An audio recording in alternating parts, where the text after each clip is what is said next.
ಮುಖ್ಯಮಂತ್ರಿ ಸಿದ್ದರಾಮಯ್ಯ ಮಾರ್ಚ್ 7ನೇ ತಾರೀಕು ಬಜೆಟ್ ಮಂಡನೆ ಮಾಡುವುದಕ್ಕಿದ್ದಾರೆ. ಅದಕ್ಕೂ ಪೂರ್ವಭಾವಿ ಅವರು ಹಲವು ಸಭೆಗಳನ್ನು ಮಾಡ್ತಾ ಇದ್ದಾರೆ. ಈ ಸಭೆಯಲ್ಲಿ ಈಗ ಗದ್ದಲ ಆಗಿದೆ.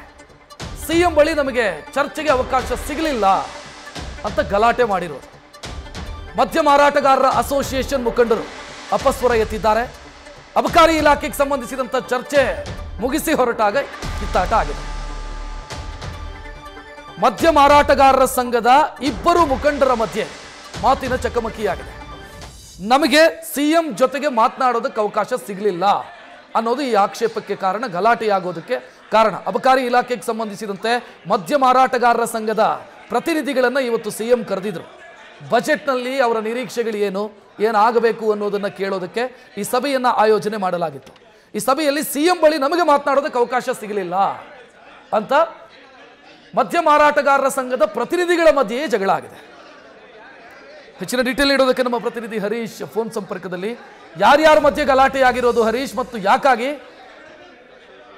ರಕ್ಷಕ್, ಬಹಳ ಮುಖ್ಯವಾಗಿರುವಂತದ್ದು, ಇಂದು ವಿಧಾನಸೌಧದಲ್ಲಿ ಸಿಎಂ ಸಿದ್ದರಾಮಯ್ಯ ಅವರು ಬಜೆಟ್ ಪೂರ್ವಭಾವಿ ಸಭೆಯನ್ನ ಕೂಡ ನಡೆಸ್ತಾ ಇದ್ರು.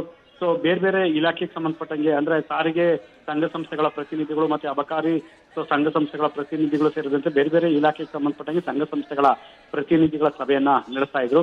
ಸೊ ಮದ್ಯ ಮಾರಾಟಗಾರರ ಪ್ರತಿನಿಧಿಗಳ ಸಂಘದ ಸಭೆಯನ್ನ ಕೂಡ ಕರೆದಿದ್ರು. ಆ ಒಂದು ಸಂದರ್ಭದಲ್ಲಿ ಎರಡು ಬಣಗಳ ನಡುವೆ ಒಂದು ಕಿತ್ತಾಟ ಆಗಿರುವಂತದ್ದು. ತಮಗೆ ಮಾತಾಡೋದಕ್ಕೆ ಸಿಎಂ ಜೊತೆಗೆ ಅವಕಾಶ ಸಿಗ್ಲಿಲ್ಲ ಅನ್ನುವಂತ ಆಕ್ರೋಶವನ್ನ ಕೂಡ ಒಂದು ಬಣದ ಕೂಡ ವ್ಯಕ್ತಪಡಿಸಿರುವಂತದ್ದು. ಹಾಗಾಗಿ ಒಂದು ಹಂತದಲ್ಲಿ ಸಿಎಂ ಸಿದ್ದರಾಮಯ್ಯ ಅವರಿಗೆ ಮಾತಾಡಕ್ಕೆ ಅವಕಾಶ ಕೊಡಲಿಲ್ಲ ಅಂತ ತೀವ್ರ ಆಕ್ರೋಶವನ್ನ ವ್ಯಕ್ತಪಡಿಸಿ ಪರಸ್ಪರ ಕಿತ್ತಾಡ್ಕೊಂಡಿದ್ದಂತ ಹಿನ್ನೆಲೆಯಲ್ಲಿ ಕೊನೆಗೆ ಪೊಲೀಸರು ಕೂಡ ಸಮಾಧಾನ ಪಡಿಸುವಂತ ಒಂದು ಪ್ರಯತ್ನ ಆಯ್ತು. ರಕ್ಷಕ್, ನ್ಯೂಸ್ ಫಸ್ಟ್ ನಿರ್ಭೀತಿಯಿಂದ ನಿಮ್ಮ ಪರವಾಗಿ.